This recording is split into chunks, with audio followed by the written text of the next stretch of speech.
Congratulations, you've scored quite a few goals since you arrived at Manchester City, but is that the most important? Yeah, definitely. I think every game is important, to be honest. Trying to contribute the best way I can and do whatever I need to do for the team. So we're happy with the win, but still a lot of games to go, so we just need to keep going. It feels like a big victory again, though. You saw in the celebrations at the end how much it means to everyone. Just keeping that pressure on Arsenal, it's all you can do, isn't it? Yeah, I mean, all we can do is win our games on our side. I keep saying this and just leave it up to them and what they do. So, yeah, like I said, we're happy with the result. How are you finding all this? Because you're brand new to it, aren't you? Yeah, it's a lot. Just the demands, the pressure. Obviously, you dream to be at this level and you don't see what happens behind the scenes. So getting the first glance is it's obviously tough, but I'm embracing and enjoying. That position you're playing as well, almost like a split forward with Omar Mamouche, how do you think that suits you? Because obviously it brought the goal today, the movement and the fantastic ball from Ryan Cherky as well. Yeah, I mean, it's pretty different. I'm usually just a wide man touchline, so I'm adapting. Pep feels like I can help and contribute in that way, so like I said, I'll do whatever I can for the team. Well done, Antoine. Thank you. It's a good point that was made in that interview, actually, that this is all new for him, being in a title race, and he's handling the pressure very well. Yeah, but he deserves the opportunity to play with the best team, or one of the best teams with the best players. He's a fabulous player. He can play on the left, he can play through the middle, he can play on the right, played as a split striker today. You know, I love watching him play. He's so versatile, he's athletic, he's a good finisher. And that's where you want to be as a football player. You want to be at the top. You know, he's come all the way through the ranks. It's quite an amazing story, really. And to see a kid like this, the more he takes on, the better he gets. I think he's going to grow into he's already a great player. I think he's just going to get better and better. He's so fun to watch. And especially with the players that he's playing with now that are top class and under the guidance of Pep Guardiola. Yeah, he's going to get more goals, more chances. You know, he scored 10 this season for Bournemouth, and now he's got 5 for Manchester City. He looks like he's been in Manchester City for 10 years. He's really fitted into that team of superstars. And again, now they're looking at him. They think they create big moments in the game. And of course, tonight's moment was all about Anton Semenyo getting into the box. You know, we talk about split strikers coming in from the other side, and it's a brilliant finish. We spoke about it at half time. I mean, Cherky plays a huge part in this goal as well. Semenyo, Semenyo really does.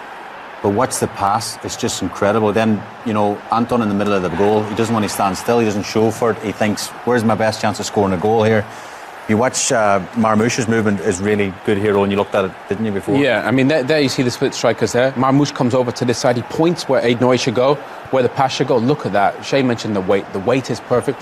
And Semenyo doesn't have to create in this team because other people create. You know, you got Cherky and the players in the end. All he needs to do is get on the end of stuff. No Haaland today, they needed that. And he gets in exactly where he needs to be, between the posts. We've seen players over the years for City do that. You know, it was Raheem Sterling did it brilliantly. Obviously, Erling does it, and now Semenyo. He can guarantee you goals, and I think he's a great fit for this team because he gives them something different. It's also interesting what he said in the interview there about, you know, you don't see what goes on behind closed doors, what the levels they do in training, what the detail that Pep goes into.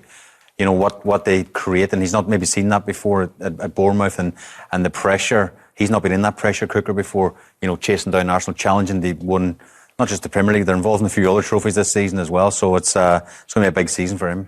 Yeah, when you look at most goal involvements this season, look at where he is on the list behind Haaland and Thiago. He's third on the list, and that just backs up exactly what you're saying. He's a real talent.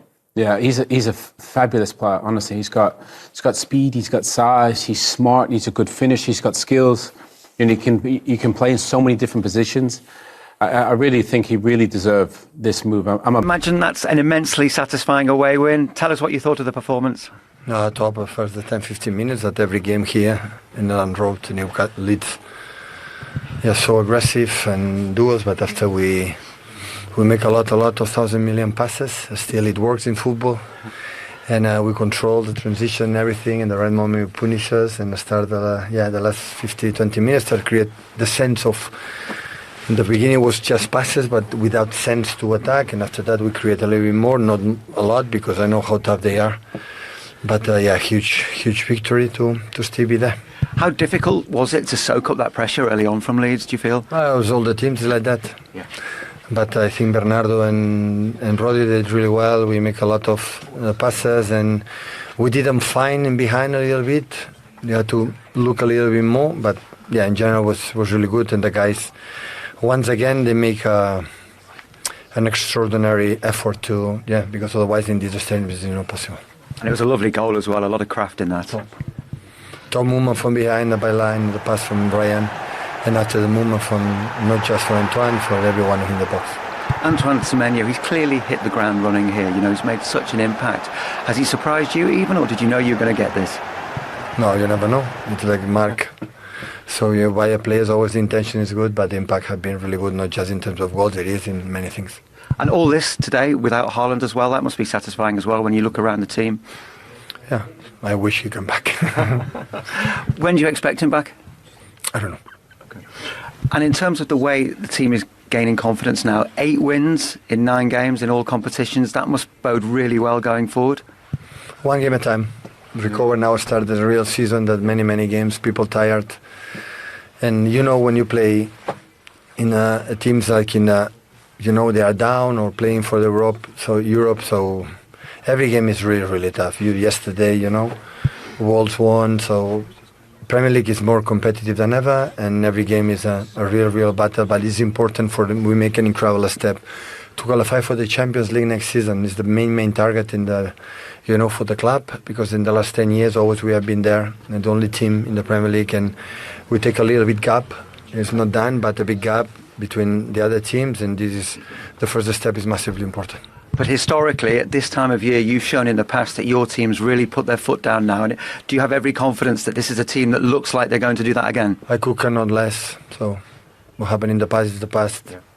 But what about this team now? I don't know. Honestly, I don't know. You want to tell me what's going to happen in Nottingham Forest? I don't have an answer for that. So when we won 13 or 14 games in a row in the past to win the Premier League against Liverpool, I never know when we start this run we want to win 13 or 14 games in a row. It's just one game at a time. Now recover the people. We'll see. Have 3 days. And after we have a FA Cup, thank you so much to let us play at 8 p.m. instead of 3 p.m. because I've had less recovery to go to Madrid. So again, thank you so much. And this is what we have to live, but we're going to deal with that. Well, he's certainly relieved that they walked away with a victory. He's thankful for the fixture list there Yes. about playing Saturday night, next Saturday Absolutely, night. of course he's thankful. Look, one thing I did take from that is the fact that he said he doesn't know when Erling Haaland is back. No. How much of a concern could Yeah, that be? I mean, they've shown tonight that they can do it without him. But Yeah, they have to adapt, but that's what he's built an amazing squad, and he talked about the likes of Semenyo and Mark Gay coming in January.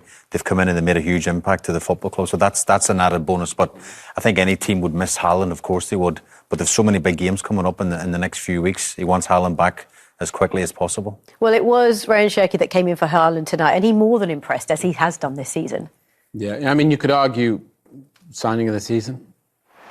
You think about some of the money they spent on some of these players, and look, some fabulous players. This kid is different. Technically, he's the most two-footed player in the world of football. Left and right, can play with both feet, is easy. And that's natural, isn't it? That's just natural. I don't know what his dad did as a kid and maybe made him play with both, but he's just brilliant. Turning on the ball as a 10, not playing the pass, a little chop there, trying to get it onto his left. He sees pictures much quicker. He's such a smart player, and all the players look to him. This one, this shows his two-footedness skill-wise. Resets it, gets out wide. That's how quick his feet are. Right, left. He's really good. And he's the player that I thought made the biggest difference in the game. And this is the pass. The weight of that. Yeah, the weight of pass is ridiculous. You need to keep an eye on him as well. I think he turns around now to Pep, look. Because I remember early part of the season, he done, I think, a Rabona cross for a Phil Foden goal, and Pep wasn't overly impressed with that. And what strikes me as well, you look at his touch map, it speaks for itself. Look at the amount of touches. We didn't show so much of the defensive side, but he was up and down the pitch. Yeah. And if you look at them touches all over the pitch, he was everywhere today. He really was. And I think Pep wants to bring that with and without the ball sort of to his game as well. We know how brilliant Owen's just shown how brilliant he is with the ball, without the ball as well. In a team that wants to win the league, you have to track back as well. And I think he's bringing a wee bit of that as well. Yeah, I mean, only Rodri had more touches. And we're talking about Rodri, Ballon d'Or.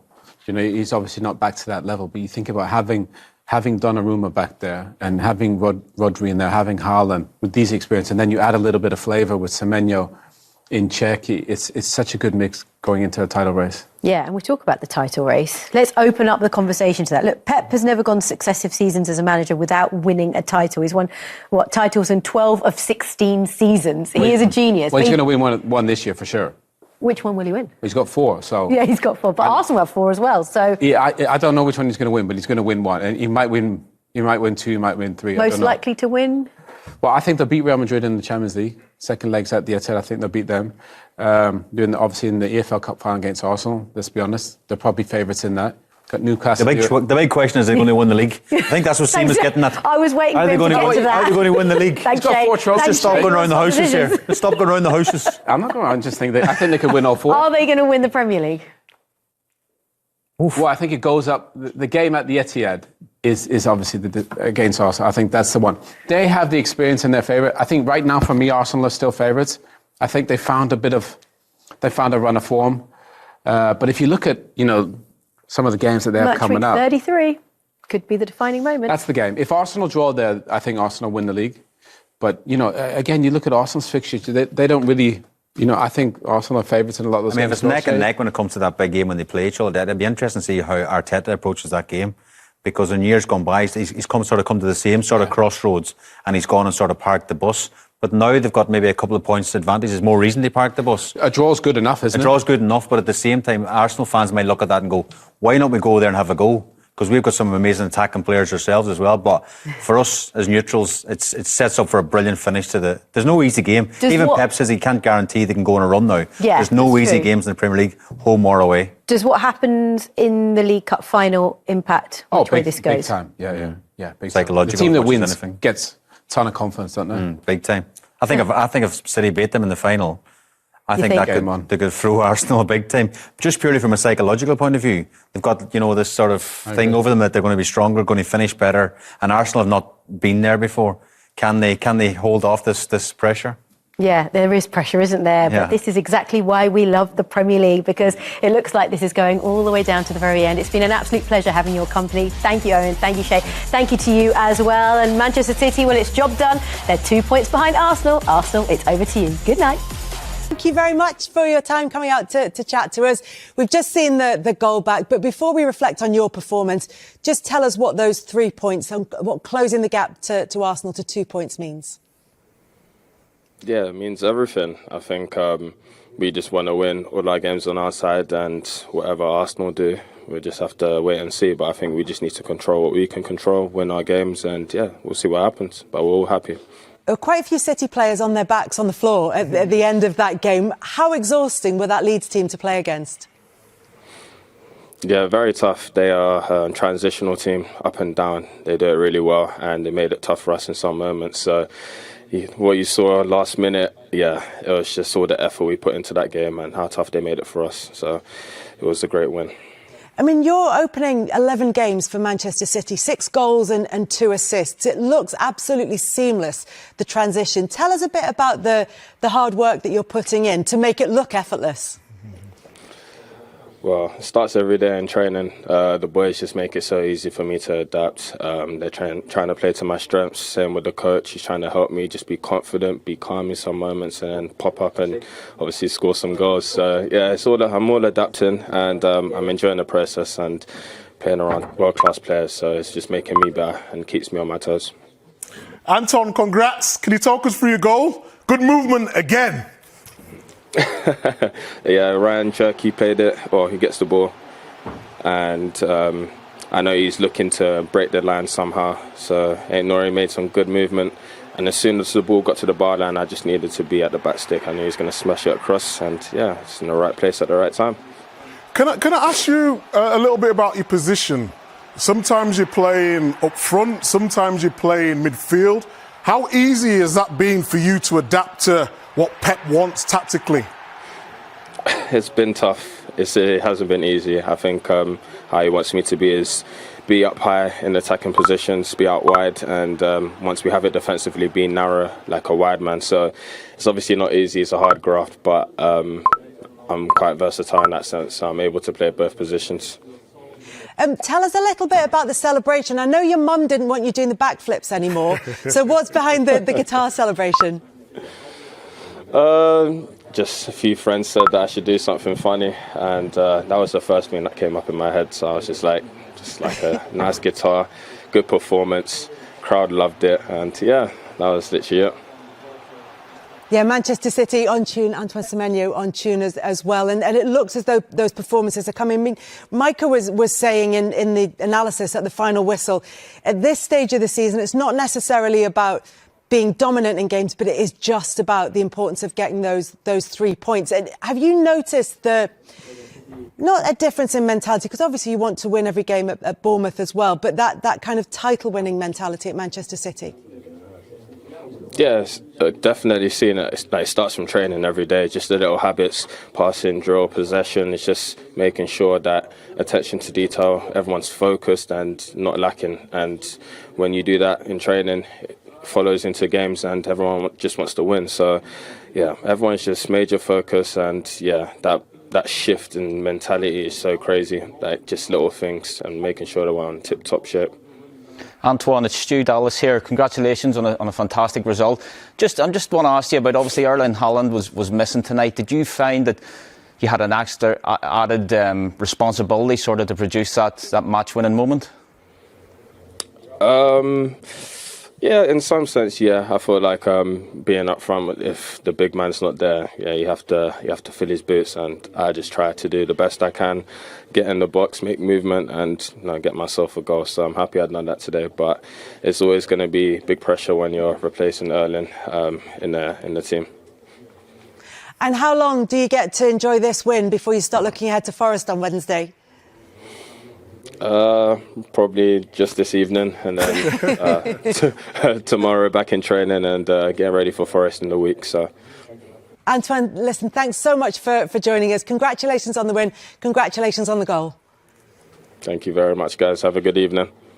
Thank you very much to Antoine Semenyo for joining us from Elland Road. Michael, let's take a look at that record that we mentioned there for Manchester City so far this season. Across those 11 games, he's hit the ground running for City. He comes in, yes, he knows the league, but you asked him about it there. Coming in and delivering what Pep Guardiola expects from you, when you're asked to play in slightly different positions, it's not as easy as he's made it look. Yeah, I mean, he's just got that true quality, hasn't he? And I think we always say when players go to a new club, they need time to adapt. But what he brings, that pace, that power, and the football IQ to do what Pep wants, I think that is the most important. Because when you're playing up front with Haaland, balls going up, and then you're playing up with Mamouche, but like defensively, he's had to drop into positions as well where it's probably new to him, and then getting the ball out wide.